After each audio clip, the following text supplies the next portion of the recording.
You got all the stuff going on with Muhammad. His secret power in the Quran and in the Hadiths is 30 black men from Africa with giant penises rode him through the night and gave them the magic seed.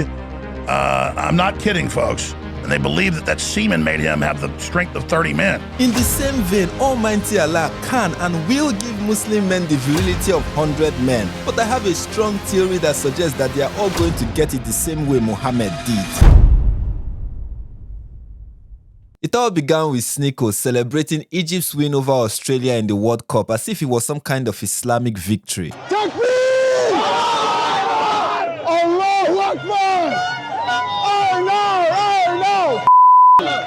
This is the Islamic Republic of New Yorkistan.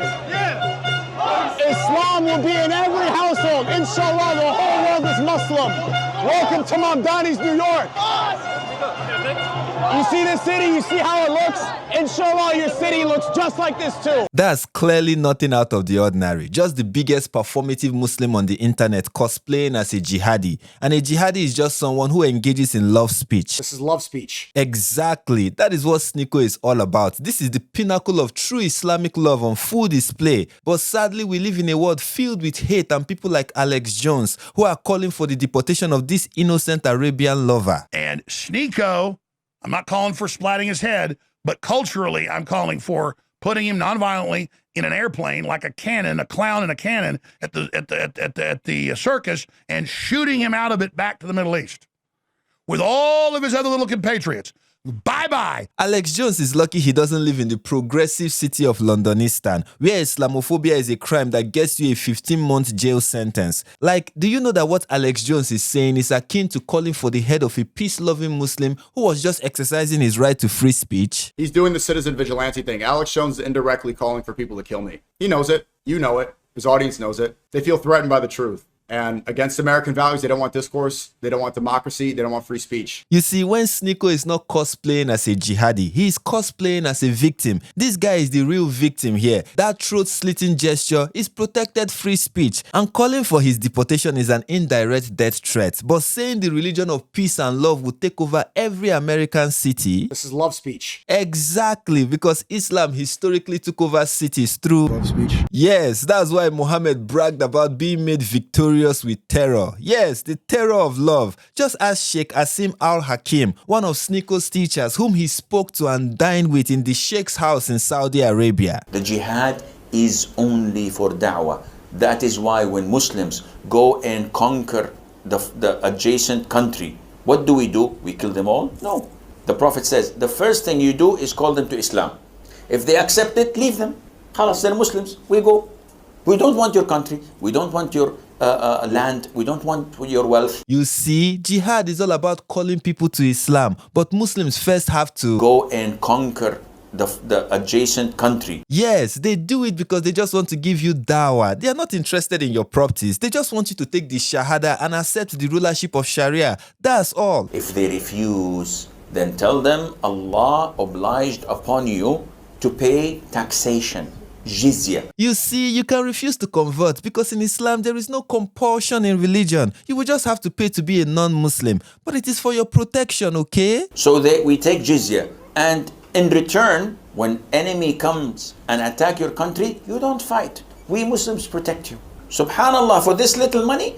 Yes. You see, for a small fee, Muslims will protect you from outside attacks, even though they are the outsiders who just attacked and conquer the adjacent country. But what happens if you refuse to pay this protection tax? If they refuse, then we have to fight. And if we fight you, then we capture you, you become our slaves, and we take your land, and you take because you refuse, I give you two good options. You see, two good options. Accept the religion of the outsiders who just conquered you, or pay protection tax to the outsiders who just conquered you. But if you refuse, then yes, just like Sneako's gesture, and what follows is Muslims taking your land and taking you as slaves. And what you just heard, this is love speech. Exactly. That is why in the same stream about Alex Jones and free speech, Sneako also played some Islamic terrorist propaganda video, just in case some people didn't get the message. And even such blatant promotion of terrorism falls into the category he calls love speech. Absolutely. And that's a fact that Alex Jones, despite his flagrant Islamophobia, can't deny. Even he had to admit that that in Islam, love is love. This year, Andrew Tate revealed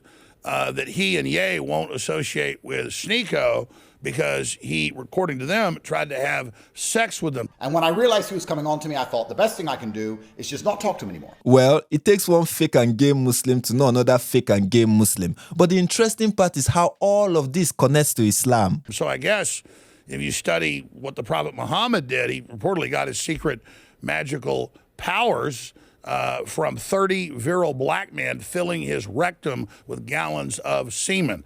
I'm not kidding. Look it up. So in a way, not only is Islam all about pedophilia and marrying 9-year-olds, it's also about taking gallons of semen in your rectum. So, in a way, I've got to say he's a true Muslim. Exactly. And that's based on a very true story narrated by Abdullah ibn Masud, who watched as his beloved prophet was getting pumped all night with Zutt semen. From Musnad Ahmed, Abdullah ibn Masud related, "The Messenger of Allah sent for me, so we set out until I reached such and such a place. And he traced a line for me and told me, stay between the two edges of this. Don't go outside of it. If you go outside of it, it's over for you." Abdullah said, and so I stayed there. Then the Messenger of Allah went off a stone's throw away, or a little farther, or something like that. Then he, Abdullah, mentioned a group of male members, Hanin, i.e. men, who looked like Zutt people. Affan narrated, or something like what Affan said, Allah willing, they didn't have any clothes on, and I didn't see their genitals, and they were tall and scrawny. He, Abdullah, said, and they came and started to ride the Messenger of Allah, and the Prophet of Allah began to recite to them. And when the morning light broke, they began to go away, or something like that. Then the Messenger of Allah came back exhausted and in pain, I'll bet, or practically in pain, from how they had ridden him. The men of Al-Zutt rode Muhammad all night long. That was the first ever pride parade in human history. That is why Muhammad is a perfect example for all Muslims, past, present, and future. He was 1400 years ahead of his time, the strongest proof that his religion is compatible with the West. And even Alex Jones, in his Islamophobic rage, can't deny it. You got all the stuff going on with Muhammad. His secret power in the Quran and in the Hadiths is 30 black men from Africa with giant penises rode him through the night and gave them the magic seed. I'm not kidding, folks. And they believe that semen made him have the strength of 30 men. He's a superhero. Spider-Man gets bit by a spider and becomes super. Deadpool gets radiated and becomes super. Superman, our son, makes you more powerful. Usually something traumatic makes you more powerful. Well, in this case, it's gallons of African semen. That's quite the prophet, I have to tell you. I didn't, I guess that he'd be really popular in Hollywood right now. And I guess that's something Sneako is interested in, reportedly. Muhammad would definitely be popular in Hollywood. He makes Puff Daddy look like a straight guy. He makes Bonnie Blue look celibate. He was the original Woody Allen, except that for Muhammad, the allegations were both true and corroborated. But the Zutt men are not from Africa. They are from India. And the number 30 came from the fact that Muhammad was said to have the virility of 30 men. Sahih Bukhari, 268, narrated Qatada, Anas bin Malik said, the Prophet used to visit all his wives in a round during the day and night, and they were 11 in number. I asked Anas, had the Prophet the strength for it? Anas replied, we used to say that the Prophet was given the strength of 30 men. Muhammad's followers used to say that he was given the strength, the sexual strength, of 30 men. That's an oddly specific number, isn't it? It is a very odd number indeed, but it all begins to make sense when you learn what the people in Muhammad's time believed was the source of such manliness. Mature, immature male homosexual behavior was highly organized in this warrior society. Homosexual intercourse was believed essential to boys' physical and spiritual development. It supposedly transferred male power to them, implanting this in their penises, the seat of male power. The belief was that insemination grew the boys into men. At 11 or 12, a boy's father chose for him an older male to inseminate him for months or years. Some boys chose their own inseminator. Insemination was thought essential for growth. Between ages 10 and 14, boys entered a men's house after a ceremony declaring them deceased, i.e. death of childhood. They were newly born through the powerful medicine of older males' semen. Each boy acquired an adoptive father, an older male who was his mentor and regularly inseminated him, which was believed necessary to make him strong. Semen was viewed necessary for growth to be a strong warrior. So, they believed that virility and manliness could be injected into a boy by a man. But who says it has to be a man injecting his virility into a boy? There is a principle at work here, and it says a man's virility can be transferred through insemination. And Muhammad, through the supreme wisdom of Allah, was an expert in taking a practice that applied to children and applying it to adults. In Muhammad's time, people thought that if a woman breastfeeds a child she's not related to, the child becomes related to her. The breast milk makes the child a relative. Muhammad shocked his followers by claiming that this works even with a grown man. Sunan an-Nasai 33:21.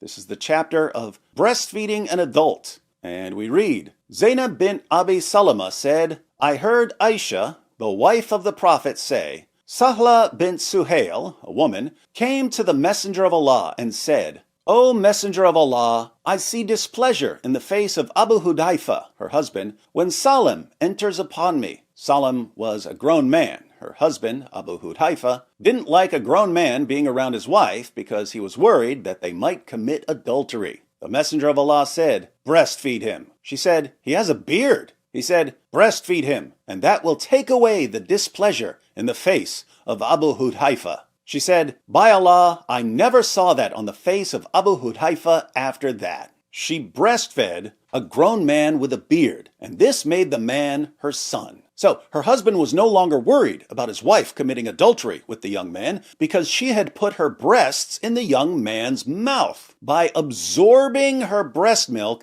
he was transformed into her son. That can only be the wisdom of an angel. I mean, flesh and blood did not reveal that to Muhammad. This kind of stupidity is extraterrestrial, and a true believer must submit even to this decision of Muhammad in full submission without any discomfort whatsoever. But if by the wisdom of Allah, he could say that a bearded man ingesting a woman's breast milk transforms him into her son, what then will his Allah-energized brain think about the semen of virile, sexually prolific men like the men of Al-Zutt? According to Islam's written records, they were a migrant people from India or modern-day Pakistan, described in the sources as very tall, very dark-skinned, very lean, strong and hardy, and often used for labor-intensive work. In early Arabic ethnographies and literary works, Al-Zutt are also depicted as being very sexual and virile, with very large penises. In fact, according to one Arabic source, Al-Tashabbahat by Ibn Abi Awan, quote, the penis of Al-Zutt never weakens, meaning their large phalluses never go limp and are ever ready. Wow, what a majestic creation of Almighty Allah, fit for the servicing of Muhammad, and thus a powerful theory was conceived. The men of Al-Zutt rode Muhammad all night long. From then on, his followers could boast that he was given the strength of 30 men. 30 men of Al-Zutt gathered in the desert and injected their masculinity into the Prophet of Islam, making him the most powerful man in the world. Yes, on that fateful night with the men of Al-Zutt, Muhammad was inseminated with the virility of at least 30 men. Brother David, small correction, it's not 30. I mean, the brother here is very generous. According to the tafsir, like a Tabari, for chapter 46, ayah 29, it's thousands upon thousands, literally myriads of jinn. So 30. You guys are very generous, man, here in the West. I have to give it to you. Wow, Muhammad wasn't just getting inseminated by the Zutt. He was getting baptized into the most powerful semen in Arabia. He received an unlimited supply of virility. He got a foretaste of the incredible strength a Muslim man will receive when he reaches Jannah. You know, Allah promises to give Muslim men the virility of 100 men so that they can be eternally capable of deflowering houris with perpetual auto-renewing virginity. Perhaps he plans to give this strength by insemination. Yes, I know that Allah is supposed to be all-powerful and shouldn't need the Zutt men for this. But you must remember that the same Almighty Allah, who could have a son if he wanted to, still can't have any because he doesn't have a mate. In the same vein, Almighty Allah can and will give Muslim men the virility of 100 men. But I have a strong theory that suggests that they are all going to get it the same way Muhammad did. He's a superhero. Spider-Man gets bit by a spider and becomes super.